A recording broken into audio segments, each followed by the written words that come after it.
In order to beat President Obama in 12, you have got to have a very strong internal direction, and you've got to be able to raise an amazing amount of money.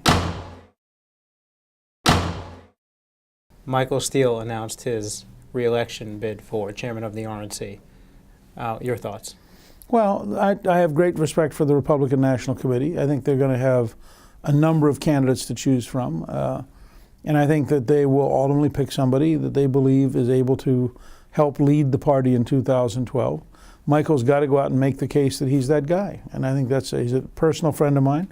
But there are a number of personal friends of mine who are running, and I'm relying on the committee to make the right judgment, and I would look forward to working with whoever the committee picks as chair. So, do you have any favorites? No, You're agnostic? I have many favorites, and a number of personal friends I've worked with, some of them going back to the 1980s.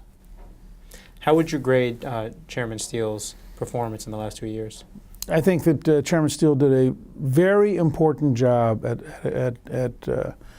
literally protecting the Republican Party from what would otherwise have been a continuing, unending attack on us over using racism as a wedge. And I think that people should not underestimate how helpful it was to have him chair the party in this time period in the transition. The fact that we picked up African American candidates, the fact that we picked up Latino candidates, really is a significant achievement.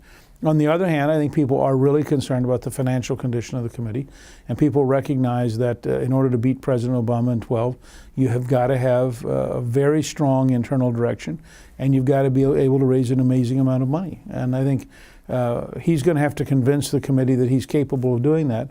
And I think that will be, something he's got to go and work on. On the other hand, everybody else who's running has to be able to convince the same thing. There are 6 or 7 people running who would potentially, all of them would be capable of being RNC chair. And all I can say is I will work with whoever the Republican National Committee elects.